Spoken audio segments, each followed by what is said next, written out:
ইসরায়েলের সঙ্গে সম্পর্ক পুনর্বিবেচনার ডাক আরব ও মুসলিম নেতাদের। সবাইকে এক হয়ে তেল আবিবের বিরুদ্ধে পদক্ষেপ নেওয়ার আহ্বান ঢাকার। বিশ্ব থেকে অনেকটা আলাদা হয়ে পড়েছে ইসরায়েল, মন্তব্য নেতানিয়াহুর। ব্যর্থ নীতির ফল আখ্যা বিরোধী দলীয় নেতা ইয়ার লাপিদের। গাজায় একদিনে নিহত আরও 51 ফিলিস্তিনি।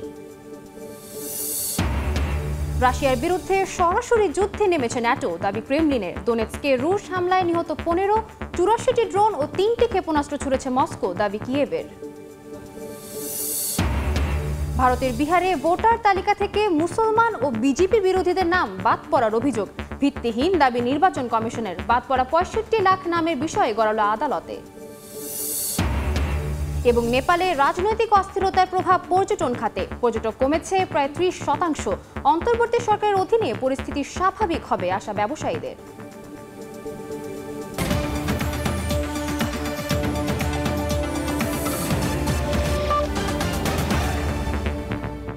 আন্তর্জাতিক সময়ের সঙ্গে আছি আমি সাদিয়া তাসনিম। কাতারে দোহায় হামলার ঘটনায় ইসরায়েলের সঙ্গে সম্পর্ক পুনর্বিবেচনার আহ্বান জানিয়েছে আরব ও মুসলিম দেশের নেতারা। সবাইকে ইসরায়েলের বিরুদ্ধে এক হয়ে পদক্ষেপ নেওয়ার আহ্বান জানান বাংলাদেশের পররাষ্ট্র উপদেষ্টা। এর মধ্যেই মার্কিন গণমাধ্যম অ্যাক্সিওসের প্রতিবেদন বলছে, দোহায় হামলার আগে নেতানিয়াহু ব্যক্তিগতভাবে ডোনাল্ড ট্রাম্পকে পরিকল্পনার কথা জানিয়েছিলেন, যদিও ইসরায়েল কাতারে আর হামলা চালাবে না বলে জানান ট্রাম্প।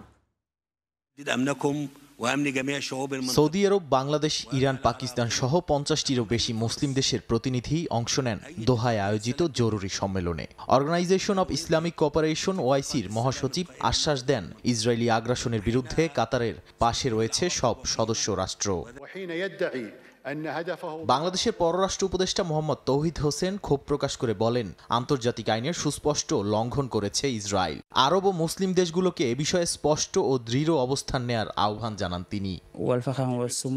আমাদের ইসরায়েলের আগ্রাসনের পেছনের মূল কারণ মোকাবিলা করতে হবে। 1967 সালের সীমানার ভেতরে একটি স্বাধীন ফিলিস্তিন রাষ্ট্র প্রতিষ্ঠার সংগ্রামে আমাদের সমর্থন অবিচল রয়েছে। কেবল নিন্দা করে থেমে গেলে চলবে না। শান্তি ও ন্যায় প্রতিষ্ঠার জন্য কথাকে কাজে পরিণত করতে হবে। সব ধরনের আগ্রাসন ও দখলের প্রচেষ্টার বিরুদ্ধে দৃঢ়ভাবে দাঁড়াতে আমরা কাতারেরই পাশে আছি। সম্মেলনের সমাপনী ঘোষণায় গালফ কোঅপারেশন কাউন্সিল জিসিসি স্পষ্ট জানায়, সদস্য রাষ্ট্রগুলোর নিরাপত্তা অবিভাজ্য। এক দেশ আক্রান্ত হলে সেটি পুরো উপসাগরীয় অঞ্চলের উপর আঘাত হিসেবে বিবেচিত হবে। যৌথ প্রতিরক্ষা ব্যবস্থাকে সক্রিয় করার পদক্ষেপ নেওয়া হবে বলেও ঘোষণা আসে। আরব লীগ, জিসিসি ও ওআইসির শীর্ষ কর্মকর্তারা যৌথ সংবাদ সম্মেলনে কাতারের প্রতি একাত্মতা ঘোষণা করেন। বলেন, এই হামলা শুধু কাতারের সার্বভৌমত্বই লঙ্ঘন করেনি, বরং আন্তর্জাতিক শান্তি ও নিরাপত্তার উপর সরাসরি হুমকি তৈরি করেছে। সম্মেলনে গৃহীত প্রস্তাবে ইসরায়েলের আগ্রাসনকে কঠোরতম ভাষায় নিন্দা জানানো হয়। অন্যদিকে ইসরায়েলের প্রধানমন্ত্রী বিনিয়ামিন নেতানিয়াহু সতর্ক করে বলেন, প্রয়োজনে আরও হামলা চালানো হবে। মার্কিন পররাষ্ট্রমন্ত্রী মার্কো রুবিও নেতানিয়াহুর সঙ্গে সাক্ষাতের পর প্রকাশ্যে ইসরায়েলকে সমর্থন জানালেও কাতারের উপর হামলা নিয়ে ওয়াশিংটনের ভেতর অস্বস্তি রয়েছে বলে মনে করেন বিশ্লেষকরা। এর মধ্যেই মার্কিন গণমাধ্যম এক্সিওসের প্রতিবেদন বলছে, হামলার আগে নেতানিয়াহু ব্যক্তিগতভাবে মার্কিন প্রেসিডেন্ট ট্রাম্পকে এ পরিকল্পনার কথা জানিয়েছিলেন। নাদিম মারজান, সময় সংবাদ। এবার পশ্চিমা সামরিক জোট ন্যাটোকে টেক্কা দিতে মুসলিম ও আরব দেশগুলোর এক হয়ে বিশেষ জোট গঠনের প্রস্তাব দিয়েছে ইরাক। প্রধানমন্ত্রী মোহাম্মদ শিয়া আল সুদানি জানান, এ জোটের লক্ষ্য হবে মুসলিম দেশগুলোর রাজনৈতিক, নিরাপত্তা ও অর্থনৈতিক অংশীদারিত্ব দৃঢ় করা।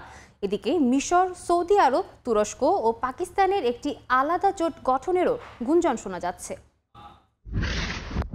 কাতারে হামাস নেতৃত্বের ওপর ইসরায়েলের হামলার পর নড়েচড়ে বসেছে মুসলিম বিশ্বের দেশগুলো। ইসরায়েলের চলমান আগ্রাসনের মুখে সামরিক ও আর্থিক সক্ষমতা বৃদ্ধিতে মুসলিম দেশগুলোকে একজোট হওয়ার আহ্বান জানিয়েছেন ইরাকের প্রধানমন্ত্রী মোহাম্মদ শিয়া আল সুদানি। অনেকটা পশ্চিমা সামরিক জোট ন্যাটোর আদলে হবে এ জোটের কার্যক্রম। আল জাজিরাকে দেয়া সাক্ষাৎকারে ইরাকের প্রধানমন্ত্রী বলেন, মুসলিম দেশগুলোর উচিত যৌথ নিরাপত্তা বাহিনী গঠনে উদ্যোগ নেয়া। শুধু সামরিক নয়, রাজনৈতিক, নিরাপত্তা ও অর্থনৈতিক অংশীদারিত্ব গড়ারও ডাক দেন তিনি।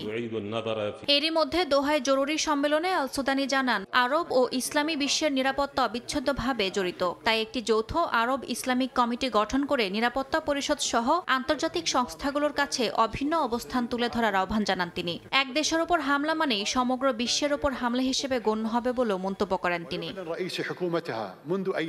তুরস্কের গণমাধ্যম তুর্কি টুডের এক প্রতিবেদন অনুযায়ী মিশর, সৌদি আরব, তুরস্ক ও পাকিস্তান এই 4 দেশ এক হয়ে একটি নতুন জোট গঠনের প্রস্তুতি চলছে বলে সামাজিক যোগাযোগ মাধ্যমে জানান মিশরের এক সাংবাদিক আহমেদ মুসা। এতে দেশগুলোর মানব সম্পদ, অর্থনীতি, সামরিক ও পারমাণবিক শক্তি মিলিয়ে বিশাল এক মিত্রশক্তির উত্থান হতে পারে বলেও মন্তব্য করেন তিনি। মুসার মতে আগ্রাসী ইসরায়েলের বিরুদ্ধে যৌথ রাজনৈতিক সামরিক ঐক্য ছাড়া আর কোনো উপায় নেই। তাই শুধু নিন্দা বা প্রতিবাদ নয়, দোহার সম্মেলনে কার্যকর সিদ্ধান্ত জরুরি বলেও জানান তিনি। ইয়াসমিন অনন্যা, সময় সংবাদ। বিশ্ব থেকে অনেকটা আলাদা হয়ে পড়েছে ইসরায়েল, এমন মন্তব্য করেছেন দেশটির প্রধানমন্ত্রী বিনিয়ামিন নেতানিয়াহু। তার মন্তব্যকে ব্যর্থ নীতির ফল বলে আখ্যা দিয়েছেন বিরোধী দলীয় নেতা ইয়ার লাপিদ। এর মধ্যেই গাজায় ইসরায়েলি বিমান হামলায় শিশু ও সাংবাদিক সহ একদিনে নিহত হয়েছেন অন্তত 51 ফিলিস্তিনি। গাজার উত্তর ও পশ্চিম অংশে ইসরায়েলি বিমান বাহিনীর টানা বোমাবর্ষণে ছিন্নভিন্ন হয়ে গেছে জীবন। উপত্যকাটির সর্বোচ্চ আবাসিক টাওয়ারও গুঁড়িয়ে দিয়েছে দখলদাররা। হামলার তীব্রতায় পালিয়ে যাচ্ছে অনেকে। দক্ষিণ গাজায় আশ্রয়ের খোঁজে ছুটছে হাজারো মানুষ। ভয়ে স্কুল থেকে শুরু করে সাতি শরণার্থী শিবির পর্যন্ত খালি করা হয়েছে। অনেকে জানিয়েছেন ঘরবাড়ি ফেলে খালি পায়ে বেরিয়ে আসতে হয়েছে পুরো পরিবারকে। এদিকে গাজা সিটির আকাশে নজরদারির সময় একটি ইসরায়েলি ড্রোন ভূপাতিত করার দাবি করেছে ফিলিস্তিনি ইসলামী জিহাদ। তাদের আল কুদস ব্রিগেড জানায় খান ইউনিসের আকাশে উঠতে থাকা কোয়াডকপ্টারটি দখলে নিয়েছে তারা। নিজ দেশেও চাপে পড়েছেন দখলদার প্রধানমন্ত্রী নেতানিয়াহু। তিনি স্বীকার করেছেন ইসরায়েল বিশ্ব থেকে অনেকটা আলাদা হয়ে পড়ছে। এ মন্তব্যকে ব্যর্থ নীতির ফল বলে আখ্যা দিয়েছেন দেশটির বিরোধী দলীয় নেতা ইয়ার লাপিদ। তার দাবি নেতানিয়াহুর ব্যর্থতা ইসরায়েলকে তৃতীয় বিশ্বের দেশের পর্যায়ে নামিয়ে আনছে। ইসরায়েলের মানবাধিকার লঙ্ঘন নিয়ে সরাসরি প্রশ্ন তুলেছে যুক্তরাজ্য। দেশটির প্রতিরক্ষা মন্ত্রণালয় নিশ্চিত করেছে royal college of defence studies থেকে বাদ দেওয়া হয়েছে তেল আবিবকে। যুক্তরাজ্যের প্রতিরক্ষা মন্ত্রী স্পষ্ট জানিয়েছেন গাজায় মানবিক আইন না মানা পর্যন্ত মেনে নেওয়া হবে না। নাদিম মারজান, সময় সংবাদ। রাশিয়ার বিরুদ্ধে সরাসরি যুদ্ধে নেমেছে ইউরোপীয় সামরিক জোট ন্যাটো। স্থানীয় সময় সোমবার এ মন্তব্য করেন ক্রেমলিনের মুখপাত্র দিমিত্রি পেসকভ। এর মধ্যেই রুশ হামলায় কাঁপছে ইউক্রেনের বিভিন্ন শহর। ইউক্রেনের দোনেৎস্কের একটি শহরে ড্রোন ও ক্ষেপণাস্ত্র হামলায় নিহত হয়েছেন অন্তত 15 বাসিন্দা। কিয়েভ জানায় রাতভর 84টি ড্রোন এবং 3টি ব্যালিস্টিক ক্ষেপণাস্ত্র লক্ষ্যবস্তুতে আঘাত হেনেছে। এদিকে শেষ পর্যায়ে রাশিয়া ও বেলারুশের যৌথ সামরিক মহড়া। ইউক্রেনের দোনেৎস্কের ক্রামাটর্স্ক শহরে ড্রোন ও ক্ষেপণাস্ত্র হামলা চালিয়েছে রাশিয়া। এতে নিহত হয়েছেন বেশ কয়েকজন বাসিন্দা। কিয়েভ জানায় রাতভর 84টি রুশ ড্রোন এবং 3টি ব্যালিস্টিক ক্ষেপণাস্ত্র লক্ষ্যবস্তুতে আঘাত হেনেছে। এছাড়া জাপোরিঝিয়া অঞ্চলের গ্রামগুলোতে বিদ্যুৎ বন্ধ থাকায় বিপাকে পড়েছে প্রায় 5000 পরিবার। এর মধ্যেই রাশিয়ার বিরুদ্ধে সরাসরি যুদ্ধে নেমেছে ইউরোপীয় সামরিক জোট ন্যাটো। স্থানীয় সময় সোমবার এ মন্তব্য করেন ক্রেমলিনের মুখপাত্র দিমিত্রি পেসকভ। বলেন ন্যাটো ইউক্রেনকে সরাসরি ও পরোক্ষভাবে সহায়তা করছে। এমনকি রাশিয়া এখনও কূটনৈতিক সমাধানের জন্য প্রস্তুত বলেও তিনি জানান। তবে ইউক্রেন আলোচনাকে বাধাগ্রস্ত করছে বলে দাবি করেন পেসকভ। এদিকে পোল্যান্ডে রাশিয়ার ড্রোন প্রবেশের পর যুক্তরাজ্য ন্যাটোর অংশ হিসেবে যুদ্ধবিমান ও এয়ার টু এয়ার ট্যাঙ্কার পাঠাচ্ছে। জ্যামিংয়ের কারণে ড্রোনগুলো পথভ্রষ্ট হয়েছে বলে রাশিয়া দাবি করলেও ইউরোপীয় নেতারা এটিকে ইচ্ছাকৃত অভিযান হিসেবে দেখছেন।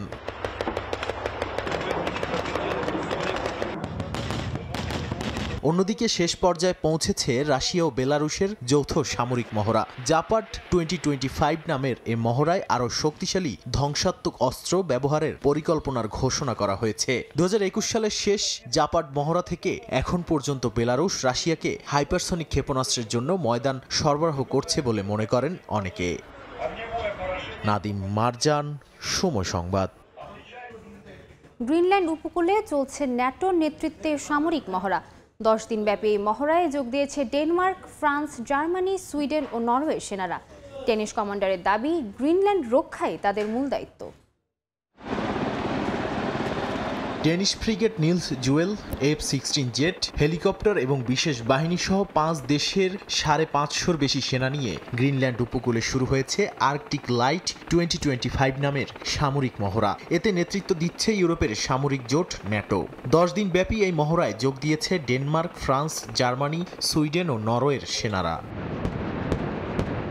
ডেনিশ আর্কটিক কমান্ডের প্রধান জানান, ডেনমার্কের প্রতিরক্ষা দায়িত্বের অংশ হিসেবে গ্রিনল্যান্ড ও ফারো দ্বীপপুঞ্জকে রক্ষা করতেই এই মহড়া। গ্রিনল্যান্ডকে রক্ষা করতে হলে গ্রিনল্যান্ডই প্রশিক্ষণ নিতে হবে বলেও তিনি মন্তব্য করেন। এদিকে মহড়ায় যোগ দিয়েছে ফরাসি জাহাজ, FS গারন, ড্রোন ও মাউন্টেন ইনফ্যান্ট্রি। জার্মানি পাঠিয়েছে পর্যবেক্ষক দল। বিভিন্ন মহড়ার মধ্যে রয়েছে জাহাজের ওঠার অনুশীলন, অবকাঠামো সুরক্ষা, সার্চ অ্যান্ড রেস্কিউ, পরিবেশ সুরক্ষা ও দুর্যোগ মোকাবিলা। বর্তমানে সরাসরি কোনো হুমকি না থাকলেও ভবিষ্যতে রাশিয়া আর্কটিক অঞ্চলে প্রভাব বিস্তার করতে পারে, আর তাই আগাম প্রস্তুতির জন্যই এই প্রশিক্ষণ অত্যন্ত গুরুত্বপূর্ণ বলে মনে করেন বিশ্লেষকরা। এছাড়া গ্রিনল্যান্ডের কৌশলগত গুরুত্ব নতুন করে আলোচনা এসেছে ডোনাল্ড ট্রাম্পের বিতর্কিত মন্তব্যে। মার্কিন প্রেসিডেন্ট বলেছিলেন, নিরাপত্তার স্বার্থে প্রয়োজনে শক্তি প্রয়োগ করে হলেও গ্রিনল্যান্ড দখল করতে চান তিনি। নাদিম মারজান, সময় সংবাদ। ভারতের বিহারে ভোটার তালিকা সংশোধন নিয়ে উঠছে গুরুতর অভিযোগ। রাজনৈতিক দল থেকে শুরু করে স্বেচ্ছাসেবী সংস্থার দাবি, বেছে বেছে মুসলিম ও বিজেপি বিরোধী ভোটারদের নাম তালিকা থেকে বাদ দেওয়া হচ্ছে। অথচ নির্বাচন কমিশনের দাবি, এটি কেবল মৃত, ভুয়া ও ডুপ্লিকেট নাম মুছে ফেলার প্রক্রিয়া। প্রশ্ন উঠছে, তাহলে কি সারা দেশেই বিহারের মতো একই নিয়ম চালু হতে চলেছে? ভারত থেকে বিস্তারিত সুব্রত আচার্যের রিপোর্টে। বিহারের জেহানাবাদে খসড়া ভোটার তালিকা থেকে একযোগে বাদ পড়েছে বহু মুসলিম ভোটারের নাম। এমন অভিযোগ তুলেছে ভারতের বামপন্থী দল CPI-ML। কেবল রাজনৈতিক দল নয়, অ্যাসোসিয়েশন ফর ডেমোক্রেটিক রিফর্মস জানায়, জটিল কাগজপত্রের শর্তে সবচেয়ে বেশি ক্ষতিগ্রস্ত হচ্ছেন দরিদ্র, সংখ্যালঘু ও বিজেপি বিরোধী মনোভাবাপন্ন মানুষ। এমনকি নিউ ইয়র্ক টাইমস পর্যন্ত লিখেছে, বিহারে মুসলিম ভোটারদের লক্ষ্য করেই নাম কেটে দেওয়া হচ্ছে। তবে নির্বাচন কমিশনের বক্তব্য একেবারেই ভিন্ন। তারা বলছে, স্পেশাল ইনভেস্টিগেশন রিভিশন বা SI এর লক্ষ্য শুধু মৃত ও ডুপ্লিকেট ভোটারকে বাদ দেয়া। সে কারণেই বিহারের তালিকা থেকে বাদ পড়েছে প্রায় 65 লাখ নাম। তবে এত বিপুল পরিমাণ নাম মুছে যাওয়া নিয়েই শুরু হয়েছে তুমুল বিতর্ক। বিষয়টি এখন পৌঁছে গেছে সুপ্রিম কোর্টে। এরই মধ্যে আদালত জানিয়েছে, যদি অনিয়ম ধরা পড়ে তবে শুধু বিহার নয়, সারা দেশে প্রক্রিয়াকেই বাতিল বলে গণ্য করা হবে। বিভিন্ন গণমাধ্যমের খবরে উঠে এসেছে, খোপিয়া ও বহমপুর গ্রামে মুসলিম ও দলিত পরিবারকে নিখোঁজ দেখিয়ে বাদ দেওয়া হয়েছে ভোটার তালিকা থেকে। শুধুমাত্র জেহানাবাদেই নাম কাটা পড়েছে প্রায় 200 মুসলিম ভোটারের। এতে প্রান্তিক, সংখ্যালঘু ও নিম্নবিত্ত মানুষ পড়েছেন সবচেয়ে বেশি ক্ষতির মুখে। শুধুমাত্র ধর্মের কারণে তাদেরকে অন্য ভিন দেশের বলে নাগরিকত্ব কেড়ে নিয়ে তাড়িয়ে দেওয়ার ব্যবস্থা করছে। এটা শুধুমাত্র বিহার না, গোটা দেশ জুড়েই একটা ভয়ঙ্কর আতঙ্কের পরিবেশ তৈরি করেছে। অন্যদিকে নির্বাচন কমিশনের দাবি, এসব অভিযোগ পুরোপুরি ভিত্তিহীন। তাদের আশ্বাস, বাদ দেওয়া প্রতিটি নাম ও কারণ প্রকাশ করা হবে অনলাইনে, আর চাইলে যে কেউ অভিযোগ দাখিল করতে পারবেন। তবে শেষ প্রশ্ন থেকেই যাচ্ছে, এই বিশেষ সংশোধন সত্যিই কি তালিকাকে স্বচ্ছ করবে, নাকি নির্দিষ্ট ভোটার গোষ্ঠীকে বাদ দেওয়ার হাতিয়ার হবে? তার উত্তর মিলবে 7 অক্টোবর সুপ্রিম কোর্টের রায়ে। সেদিনই ঠিক হবে সারা দেশে ভোটার তালিকা সংশোধন কোন নীতি কার্যকর হবে। আগামী বছর পশ্চিমবঙ্গে বিধানসভা নির্বাচন, আর এই নির্বাচনকে সামনে রেখেই রাজ্যের শাসক দল তৃণমূল কংগ্রেস আর বিজেপির মধ্যে তুমুল বাক বিতণ্ডা শুরু হয়েছে। এখন দেখার বিষয়, আগামী বছর রাজ্যের জনগণ এই দুটো রাজনৈতিক দলের মধ্যে কোন রাজনৈতিক দলকে শাসক হিসেবে বেছে নেন। কলকাতা থেকে সুব্রত আচার্য, সময় সংবাদ। মার্কিন শুল্ক আরোপের জেরে ভারত রাশিয়ার সম্পর্ক নষ্টের চেষ্টা করা হলে তা ব্যর্থ হবে বলে সতর্ক করেছে মস্কো। দুদেশের সম্পর্কের ধারাবাহিকতা কেউ বাধাগ্রস্ত করতে পারবে না বলে জানিয়েছে রুশ পররাষ্ট্র মন্ত্রণালয়। এদিকে মার্কিন পণ্যে ভারত শুল্ক না কমালে দেশটির জন্য যুক্তরাষ্ট্রের সঙ্গে বাণিজ্য করা কঠিন হবে বলে হুঁশিয়ারি দিয়েছেন যুক্তরাষ্ট্রের বাণিজ্য মন্ত্রী হাওয়ার্ড লুটনিক।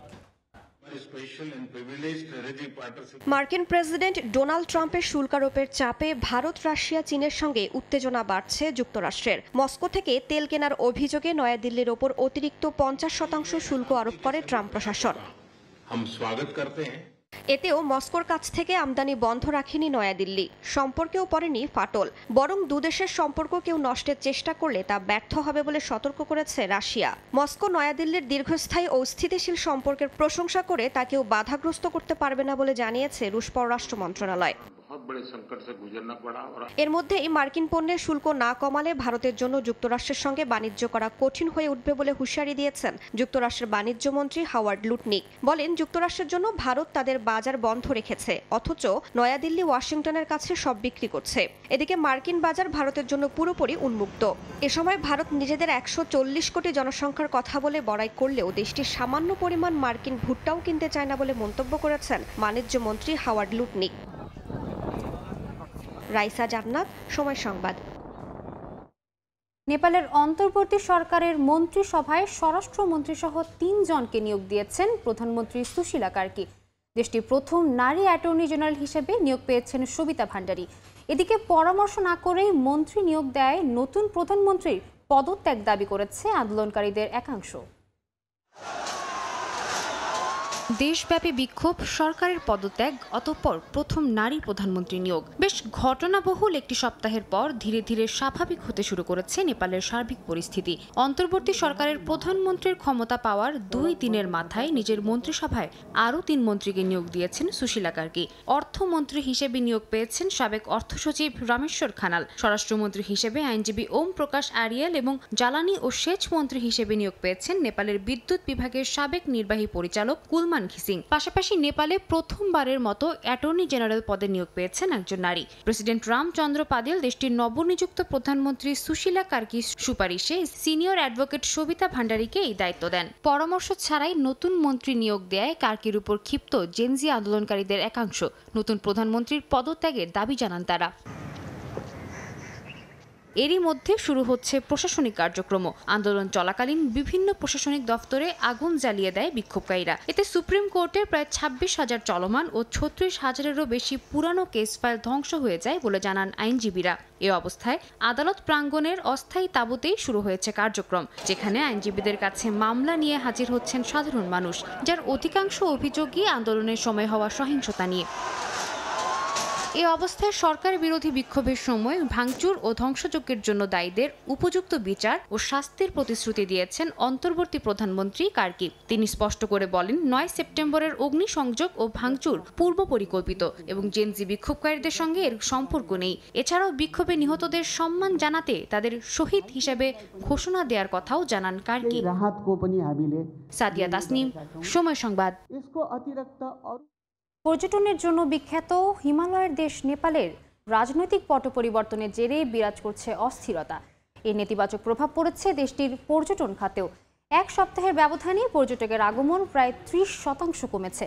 তবে অন্তর্বর্তী সরকারের অধীনে পরিস্থিতি স্বাভাবিক হবে বলে আশা করছেন পর্যটন ব্যবসায়ীরা।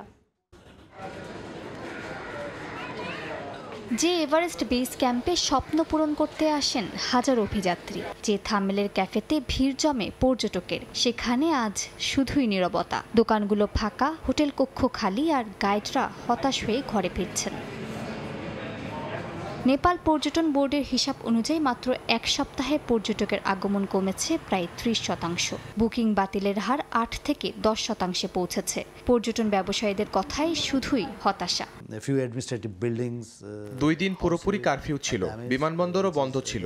তবে এখন পরিস্থিতি স্বাভাবিক। আমরা আশা করছি পর্যটক সংখ্যা আরও বাড়বে। ভিজিটরদের বুকিং বাতিল হয়েছে প্রায় 8 থেকে 10%। তবে বেশিরভাগই নেপালের পরিস্থিতি সম্পর্কে খোঁজখবর নিচ্ছেন। বিভিন্ন দেশের সরকারও তাদের নাগরিকদের ভ্রমণ না করতে বলছে। এ কারণেই পর্যটন ব্যবসা ক্ষতিগ্রস্ত হচ্ছে, আর পর্যটন না থাকলে অর্থনীতিও স্বাভাবিকভাবে ভেঙে পড়ে। তাই পর্যটন ব্যবসার জন্য এখন সময়টা ভীষণ কঠিন। শুধু অর্থনীতি নয়, মানুষের জীবিকাও অনিশ্চিত হয়ে পড়েছে। কাঠমান্ডুর দোকানদার, পাহাড়ি কুলি কিংবা ট্রাভেল এজেন্সিগুলোর মধ্যেও এক ধরনের আতঙ্ক কাজ করছে। মধ্যবিত্ত পরিবারগুলো দিশেহারা, দিন আনা দিন খাওয়ার পরিবারগুলোকেও ভোগান্তি পোহাতে হচ্ছে। তবুও আশা ছাড়েননি স্থানীয়রা। শিক্ষার্থী থেকে ব্যবসায়ী সবারই বিশ্বাস, শান্তি ফিরলেই আবার ভরে উঠবে বোধানাথ স্তূপা, আবার ঘুরে দাঁড়াবে পোখারার রথ পার, এভারেস্টের পথে আবার শোনা যাবে বিশ্বজুড়ে অভিযাত্রীদের হাসি। মালিহা সুহরওয়ার্দী, সময় সংবাদ। ভেনেজুয়েলার নৌকায় আবারও হামলা চালিয়েছে যুক্তরাষ্ট্র। এতে নিহত হয়েছেন অন্তত ৩ জন। মার্কিন প্রেসিডেন্ট ডোনাল্ড ট্রাম্পের দাবি, আন্তর্জাতিক জলসীমায় মাদক চোরাকারবারি লক্ষ্য করে অভিযান চালানো হয়েছে। অন্যদিকে ভেনেজুয়েলার প্রেসিডেন্ট নিকোলাস মাদুরো এটিকে সরাসরি আগ্রাসন হিসেবে আখ্যা দিয়েছেন। ভেনেজুয়েলার মাদক চক্রের একটি নৌকায় হামলা চালায়। আন্তর্জাতিক জলসীমায় চালানো এই অভিযানে কয়েকজন নিহত হয়েছেন বলে দাবি করেছেন মার্কিন প্রেসিডেন্ট ডোনাল্ড ট্রাম্প। নিজ মালিকানাধীন সামাজিক মাধ্যম ট্রুথ সোশ্যালে ট্রাম্প বলেন, নৌকায় যুক্তরাষ্ট্রে ঢোকার উদ্দেশ্যে মাদক পরিবহন করা হচ্ছিল, আর যারা যুক্তরাষ্ট্রের নাগরিকদের মৃত্যুর দিকে ঠেলে দেবে তাদের বিরুদ্ধে অভিযান অব্যাহত থাকবে বলেও জানান তিনি। ট্রাম্পের এই ঘোষণায় নতুন করে ছড়িয়ে পড়েছে উত্তেজনা।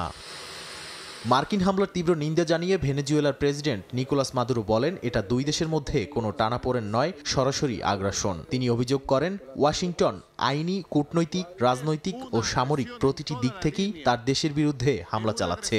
মাদুরোর দাবি, যুক্তরাষ্ট্র ইচ্ছাকৃতভাবে সংঘাত উস্কে দিতে চাইছে। মাদুরো আরও জানান, কার্যত ওয়াশিংটনের সঙ্গে ভেনেজুয়েলার সরকারের যোগাযোগ বন্ধ হয়ে গেছে, তবে প্রবাসীদের ফিরিয়ে আনার চেষ্টা এখনও চলছে। একই সঙ্গে তিনি বলেন, হুমকি, বোমা আর মৃত্যুর ভয় দেখিয়ে কোনো সমাধান আনা সম্ভব নয়। নাদিম মারজান, সময় সংবাদ। ভারতের বিভিন্ন রাজ্যে টানা বর্ষণে দেখা দিয়েছে ভয়াবহ বন্যা পরিস্থিতি। মণিপুরের ইম্ফলে নদীর বাঁধ ভেঙে ডুবে গেছে গ্রাম। মুম্বাইয়ে নষ্ট হয়েছে মনোরেল। উত্তরপ্রদেশ আর পশ্চিমবঙ্গে ঘরবাড়ি পানিতে তলিয়ে গৃহহীন হয়ে পড়েছেন হাজারো মানুষ। ইরিল নদীর বন্যায় ডুবেছে ভারতের মণিপুরের রাজধানী ইম্ফল। স্থানীয় প্রশাসন জানায়, বাঁধ রক্ষা করতে মরিয়া চেষ্টা চালানো হলেও রাতেই নদীর পার ভেঙে গ্রামাঞ্চল প্লাবিত হয়। দেশটির অর্থনৈতিক রাজধানী মুম্বাইয়ে টানা বৃষ্টিতে রাস্তায় জমে গেছে হাঁটু সমান পানি। এর মধ্যেই ট্রাকে আটকে পড়েছে মনোরেল। ভেতরে ছিলেন চালক সহ অন্তত 17 যাত্রী। পরে অগ্নি নির্বাপক বাহিনী জানায়, প্রযুক্তি দলের সহায়তায় সবাইকে নিরাপদে সরিয়ে নেওয়া হয়। উত্তরপ্রদেশের কানপুরে বন্যার পানিতে তলিয়ে গেছে স্কুল ও আবাসিক এলাকা। কেউ কেউ ভেলায় ভেসে যাচ্ছেন, কেউ বা টায়ারে ভর করে চলাচল করছেন। এক নারী জানান, গবাদি পশু ভেসে গেছে, 3 দিন ধরে অভুক্ত তারা। সব মিলিয়ে কয়েক লাখ টাকার ক্ষয়ক্ষতি হয়েছে স্থানীয়দের। পশ্চিমবঙ্গের জলপাইগুড়িতেও দেখা দিয়েছে একই চিত্র। ঘরবাড়ি পানিতে তলিয়ে গেছে, হাজারো মানুষ আশ্রয় নিয়েছেন অস্থায়ী শিবিরে। স্থানীয়রা জানান, অন্তত 20 থেকে 25 হাজার মানুষ এ বন্যায় ক্ষতিগ্রস্ত হয়েছেন। পরিস্থিতি দিন দিন আরও অবনতির দিকে যাচ্ছে বলে মনে করছেন অনেকেই। নাদিম মারজান, সময় সংবাদ। মেক্সিকোর সিয়েরা গোর্দা অঞ্চলে বেড়েছে ক্ষতিকর ধাতব পদার্থ পারদের খনন। সোনার দাম বেড়ে যাওয়ায় পারদের চাহিদা এখন আকাশচুম্বী। এতে শ্রমিকরা লাভবান হলেও বিষাক্ত পারদ মারাত্মক ঝুঁকি তৈরি করছে শ্রমিকদের স্বাস্থ্য ও পরিবেশের জন্য। শ্রমিকরা ছোট খনিতে প্রবেশ করে শিলা খুঁজে বের করেন এবং কাঠের চুলার মাধ্যমে পারদ আলাদা করেন। 1 কেজি পারদ বের করতে প্রায় 1 টন শিলা পোড়াতে হয়, যা সরাসরি বিষক্রিয়ার ঝুঁকি সৃষ্টি করে।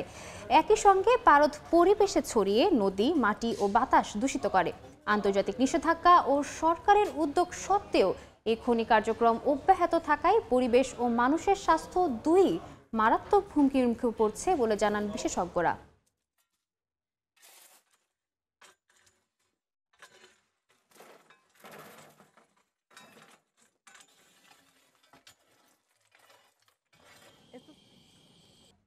টিকটক নিয়ে প্রাথমিক সমঝোতায় পৌঁছালো যুক্তরাষ্ট্র ও চীন। অ্যাপটি মার্কিন নিয়ন্ত্রণে হস্তান্তরের রূপরেখা নিশ্চিত করতে আগামী শুক্রবার ফোন আলাপ করবেন ডোনাল্ড ট্রাম্প ও শি জিনপিং। স্পেনে 2 দেশের শীর্ষ নেতার বৈঠকে এই সিদ্ধান্ত নেওয়া হয়। এ সময় চীনের উপপ্রধানমন্ত্রী লি হেফেং এবং মার্কিন অর্থমন্ত্রী স্কট বেসেন্ট উপস্থিত ছিলেন। চীনের বাইটড্যান্স নামের প্রতিষ্ঠানের একটি শর্ট ভিডিও প্ল্যাটফর্ম টিকটক। বিশ্বজুড়ে রয়েছে এই অ্যাপটির কোটি কোটি ব্যবহারকারী। শুধু যুক্তরাষ্ট্রেই আছেন 17 কোটি। তবে নিরাপত্তার স্বার্থে অস্থায়ীভাবে বেশ কিছুদিন বন্ধ রাখলেও তা খুলে দিতে বাধ্য হয় মার্কিন প্রশাসন। এরপর 2024 সালে পাশ হওয়া আইনে বলা হয়, টিকটককে যুক্তরাষ্ট্রে টিকে থাকতে হলে চীনা মালিকানা থেকে সরে দাঁড়াতে হবে।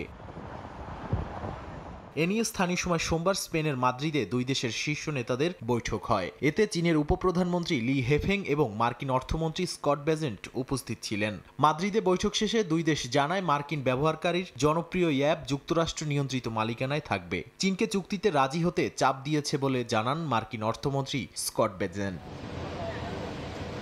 যদিও এখনো চূড়ান্ত হয়নি চুক্তির শর্ত, তবে মার্কিন অর্থমন্ত্রীর দাবি এতে যুক্তরাষ্ট্রের জাতীয় নিরাপত্তা সুরক্ষিত হবে, আবার টিকটকের চীনা বৈশিষ্ট্যও রক্ষা পাবে। যদিও অ্যাপের প্রযুক্তি বা অ্যালগোরিদম হস্তান্তর নিয়ে এখনো স্পষ্ট সিদ্ধান্ত হয়নি বৈঠকে, তাই অ্যাপটি মার্কিন নিয়ন্ত্রণে হস্তান্তরের রূপরেখা নিশ্চিত করতে শুক্রবার ফোনালাপ করবেন ডোনাল্ড ট্রাম্প ও শি জিনপিং। বিশ্লেষকরা বলছেন এই চুক্তি কার্যকর করতে মার্কিন কংগ্রেসের অনুমোদন লাগতে পারে, তবে কোটি কোটি ব্যবহারকারীর ক্ষোভ এড়াতে ট্রাম্প প্রশাসন সরাসরি অ্যাপটি বন্ধ করতে চাইছে না। চীনা বাণিজ্য কর্মকর্তারা এই প্রক্রিয়াকে পারস্পরিক স্বার্থের সমাধান আখ্যা দিয়েছেন। তারা অভিযোগ করেন যুক্তরাষ্ট্র একদিকে সহযোগিতা চাইছে, আবার অন্যদিকে চীনা প্রযুক্তি ও কোম্পানির উপর নানা বিধিনিষেধ চাপাচ্ছে। নাদিম মারজান, সময় সংবাদ। মার্কিন চিপ জায়ান্ট এনভিডিয়ার বিরুদ্ধে একচেটিয়া ব্যবসা চালিয়ে যাওয়ার অভিযোগ তুলেছে চীনের বাজার নিয়ন্ত্রক সংস্থা। একই সঙ্গে 2020 সালে ইসরায়েলি চিপ নির্মাতা মিলানক্স অধিগ্রহণের সময় দেয়া শর্ত ভঙ্গেরও সন্দেহ উঠছে তাদের বিরুদ্ধে। স্থানীয় সময় সোমবার এক বিবৃতিতে এ তথ্য প্রকাশ করা হয়। যদিও প্রতিষ্ঠানটি কিভাবে এই আইন ভঙ্গ করেছে সেই বিষয়ে বিবৃতিতে বিস্তারিত জানানো হয়নি। প্রাথমিক তদন্ত শুরুর পর গত ডিসেম্বরেই এনভিডিয়ার বিরুদ্ধে সন্দেহ তৈরি হয়। আইন অনুযায়ী দোষী সাব্যস্ত হলে বার্ষিক বিক্রির 1 থেকে 10% পর্যন্ত জরিমানা গুনতে হতে পারে প্রতিষ্ঠানটিকে।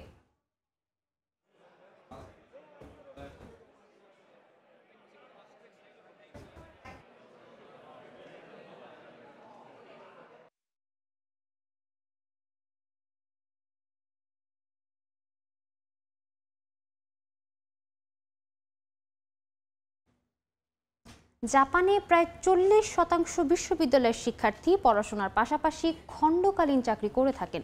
সম্প্রতি ভাড়া ও জীবনযাত্রার ব্যয় বেড়ে যাওয়ায় অনেকেই খরচ সামলাতে হিমশিম খাচ্ছেন।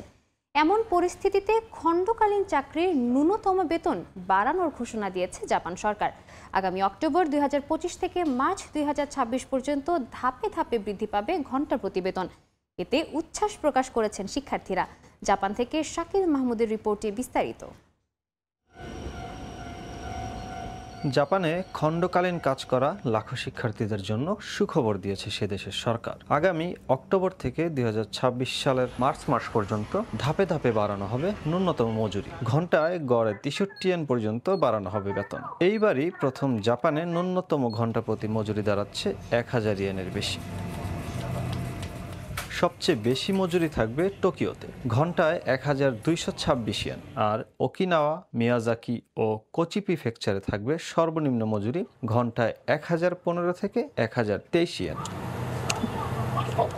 সরকারের এই সিদ্ধান্তে সরাসরি উপকৃত হবেন সেই সব শ্রমিকরা যারা এতদিন ন্যূনতম বেতনে কাজ করে আসছিলেন। বিশেষ করে শিক্ষার্থী ও বিদেশি কর্মীদের জন্য এটি হবে বড় স্বস্তির খবর। আমরা যারা পার্ট টাইম জব করি, আমাদের বেতন বাড়লে অনেক সুবিধা হবে। পড়ালেখা প্লাস কাজ করা খুবই কষ্টকর। যদি ঘন্টাপ্রতি স্যালারি বৃদ্ধি পায় তাহলে আমাদের জীবনযাত্রা আরো সহজতর হয়ে যাবে। সর্বনিম্ন বেতন বৃদ্ধি শুধু কর্মীদের আয় বাড়াবে না, বরং জাপানের শ্রমবাজারকেও করবে আকর্ষণীয়। তবে ব্যবসায়ীদের জন্য বাড়তি চাপও তৈরি হতে পারে বলে মনে করছেন বিশেষজ্ঞরা। মোহাম্মদ শাকিল মাহমুদ, সময় সংবাদ, জাপান। পারমাণবিক কার্যক্রম বিষয়ে পিয়ংইয়ংয়ের অবস্থান অপরিবর্তনীয় বলে উল্লেখ করেছেন জাতিসংঘে উত্তর কোরিয়ার স্থায়ী মিশন। দেশটির রাষ্ট্রীয় গণমাধ্যম KCNA জানায় যুক্তরাষ্ট্রের পরমাণু নিরস্ত্রীকরণের দাবিকে বেমানান হিসেবেও আখ্যা দেওয়া হয়েছে। হোয়াইট হাউসের দাবি নিন্দনীয় এবং তা উত্তর কোরিয়ার অভ্যন্তরীণ বিষয়ে হস্তক্ষেপের শামিল বলে জানান তারা। এ সময় পারমাণবিক অস্ত্র অর্জনকে দেশটির জন্য অপরিহার্য বলে দাবি করে তারা।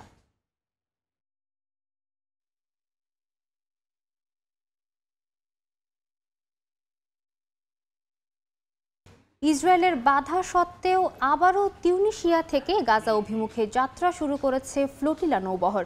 উত্তরাঞ্চলের বিজার্টে বন্দর থেকে শনিবার উপত্যকার দিকে গ্লোবাল সুমুদ ফ্লোটিলা যাত্রা শুরু করে। উদ্যোক্তা ও অংশগ্রহণকারীরা জানান, দখলদার বাহিনীর গাজা অবরোধ ভাঙতে তারা দৃঢ় প্রতিজ্ঞ। একই সঙ্গে তারা উপত্যকায় জরুরি মানবিক সহায়তা পৌঁছে দিতে চান। আন্তর্জাতিক উদ্যোগে গাজায় ত্রাণ পৌঁছে দিতে ৪৪টি দেশের প্রতিনিধিদের সহায়তায় এই ফ্লোটিলা সমুদ্র পথে যাত্রা শুরু করেছে। এর আগে আগস্টের শেষ দিকে ডজনেরও বেশি ত্রাণবাহী জাহাজ স্পেনের বার্সেলোনা থেকে গাজা অভিমুখে রওনা হয়। দ্বিতীয় বহরটি তিউনিসিয়া থেকে যোগ দেওয়ার কথা থাকলেও সেখানে পৌঁছাতেই হামলার শিকার হয় ফ্লোটিলার নেতৃত্বদানকারী জাহাজ। গ্রেটা থানবার্গ সহ উল্লেখযোগ্য ব্যক্তিরা অংশ নিয়েছেন। এর আগে ব্রিটিশ পতাকাবাহী ম্যাডেলিন নামের একটি জাহাজ ত্রাণ নিয়ে গাজার দিকে রওনা হয়েছিলেন পরিবেশকর্মী গ্রেটা থানবার্গ। হঠাৎ বিভ্রাটে পড়ে ইলন মাস্কের স্যাটেলাইট ভিত্তিক ইন্টারনেট সেবা স্টারলিংক। স্থানীয় সময় সোমবার কোম্পানির ওয়েবসাইটে জানানো হয়, স্টারলিংক বর্তমানে সার্ভিস আউটেজের মুখে পড়েছে। ২০ মিনিটেরও বেশি সময় পর্যন্ত সেবা বন্ধ থাকার অভিযোগ করেছেন ব্যবহারকারীরা। Outage tracking site down detector জানিয়েছে, স্থানীয় সময় রাত ১২টা ৩৫ মিনিট পর্যন্ত কেবল যুক্তরাষ্ট্রেই ৪৩,০০০-এর বেশি ব্যবহারকারী এ সমস্যায় পড়েন। অনেকে জানিয়েছেন, অল্প সময়ের বিঘ্নের পর সংযোগ আবার ফিরে আসে। স্টারলিংকের পক্ষ থেকে তদন্ত চলছে বলে জানানো হলেও সেবায় হঠাৎ এই ব্যাঘাতের কারণ এখনও আনুষ্ঠানিকভাবে পরিষ্কার করা হয়নি। পাকিস্তানের স্টারবাকসের বিরুদ্ধে ট্রেডমার্ক লড়াই জিতেছে করাচির ক্যাফে সাত্তারবাকস। স্থানীয় এই ক্যাফে শুধু কফির জন্যই নয়, বরং তার ব্যঙ্গাত্মক ব্র্যান্ডিংয়ের জন্য পরিচিত। সবুজ রঙের বৃত্তাকার লোগো একটি গোঁফযুক্ত পুরুষকে দেখানো হয়েছে, যা অনেকের মতে স্টারবাকসের পরিচিত মার্মেড লোগোর মতো। এই নাম ও লোগো অনলাইনে বিতর্ক সৃষ্টি করে। স্টারবাকস দাবি করে স্থানীয় ক্যাফেটি তাদের ব্র্যান্ড আইডেন্টিটি ক্ষুণ্ণ করছে। তবে সাত্তারবাকস যুক্তি দেখায় যে প্যারোডি, সাংস্কৃতিক প্রেক্ষাপট এবং ভিন্ন ধরনের মেনু এটিকে আলাদা করে। পাকিস্তানের ট্রেডমার্ক আইন অনুযায়ী আদালত অবশেষে স্থানীয় ক্যাফের পক্ষে রায় দেন। ফলে সাত্তারবাকস তার কার্যক্রম অব্যাহত রাখতে পারবে। স্থানীয়রা এই বিজয়কে সৃজনশীলতার জয় হিসেবে দেখছে। দেখছেন আন্তর্জাতিক সময়। ইতালির রাজধানী রোমে বাড়ছে পর্যটকের আগমন। লাখো মানুষের পদচারণায় চাঙ্গা হচ্ছে অর্থনীতি। এতে লাভবান হচ্ছেন প্রবাসী বাংলাদেশি ব্যবসায়ীরাও। ইতালি থেকে হাসান মাহমুদের তথ্যচিত্রে রিপোর্ট। ইতালির রাজধানী রোমে গ্রীষ্মকাল প্রায় যায়। সাধারণত গ্রীষ্মকালের বিদায় ঘিরে জমজমাট হয়ে ওঠে এই পর্যটন নগরী। তবে এবার যেন বিদায় দেওয়ার অনেক আগেই জমে উঠেছে শহরে বিভিন্ন পর্যটন কেন্দ্র। এতে লাভবান হচ্ছেন প্রবাসী বাংলাদেশি ব্যবসায়ীরা। স্থানীয়রা বলছেন, এ সময় বিপুল সংখ্যক পর্যটকের আগমনে সমৃদ্ধ হচ্ছে ইতালির অর্থনীতি। ২১শে সেপ্টেম্বর শেষ হচ্ছে ইতালির গ্রীষ্মকাল। এই সময়েও বিপুল সংখ্যক পর্যটক দেখা যাচ্ছে। এতে করে ইতালির অর্থনীতি আরো বেশি সমৃদ্ধ হচ্ছে। রোমের মেয়র অনেক সংস্কার করেছে নগরীতে। গত বছরের তুলনায় এবছর সামারের শেষ পর্যায়ে এসে প্রচুর পরিমাণ ট্যুরিস্ট দেখতে পাচ্ছি। তো এক্ষেত্রে আমরা বাঙালি যারা আছি, যারা এদেশে ট্যুরিস্ট ব্যবসা বাণিজ্য করি ট্যুরিস্টদের নিয়ে, তারা খুব ভালো বিজনেস করতে পারছে। রোমের দর্শনীয় স্থান মুসুলিনের সাবেক পার্লামেন্ট ভবন, ভেনেসিয়া প্যালেস, ক্রেভি ফাউন্টেন সহ সর্বত্রই দেখা মিলছে বিপুল সংখ্যক পর্যটকের। ২০২৪ সালে পর্যটকরা খরচ করেছেন ৫,৫০০ কোটি ইউরো। চলতি বছর অর্থাৎ ২০২৫ সালে এই সংখ্যা ৬,০০০ কোটি ইউরো ছাড়িয়ে যেতে পারে বলে ধারণা করা হচ্ছে। সময় সংবাদ, ইতালি। চীনের ঝিনজিয়াং প্রদেশের কুচা শহরের একটি জাদুঘরে ওয়েই ও জিন রাজবংশের প্রায় ১,০০০ বছরের পুরানো সমাধি ডিজিটাল প্রযুক্তির মাধ্যমে জীবন্ত করা হয়েছে। প্রাচীন কুচা সংস্কৃতির সমাধি স্থাপত্যের সূক্ষ্মতা এখন দর্শক অনুধাবন করতে পারছেন সরাসরি। চীনের উত্তর পশ্চিমাঞ্চলের শিনজিয়ান অঞ্চলের একটি জাদুঘর আধুনিক প্রযুক্তির সাহায্যে শতাব্দী প্রাচীন কবর সংস্কৃতিকে তুলে ধরেছে। ২০০৭ সালে শিনজিয়ানের কুচা শহরে একটি ভূগর্ভস্থ পথ নির্মাণ কাজের সময় আকস্মিকভাবে আবিষ্কৃত হয় এই সমাধিগুলো। সমাধিগুলো পাওয়া গিয়েছিল অক্ষত অবস্থায় এবং এর সঙ্গে পাওয়া দাফন সামগ্রী ছিল নান্দনিক ও নিখুঁত। এদিকে প্রাচীন কুচা শহর ছিল ৩৬টি রাজ্যের একটি এবং সিল্ক রোডের গুরুত্বপূর্ণ কেন্দ্র। আমরা প্রদর্শনীতে আবিষ্কৃত নিদর্শন ও সমাধি সংক্রান্ত বস্তুগুলোকে ডিজিটাল ডিসপ্লেতে অন্তর্ভুক্ত করেছি। গল্প বলার অভিজ্ঞতা সমৃদ্ধ করার চেষ্টা করেছি।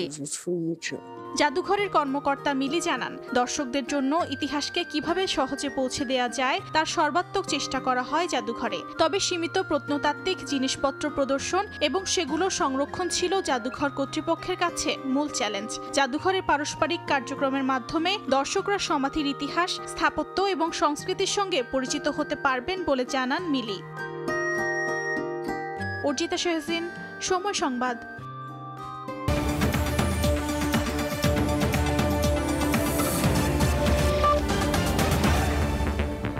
এই ছিল আন্তর্জাতিক সময়। সঙ্গে থাকুন সময়ের।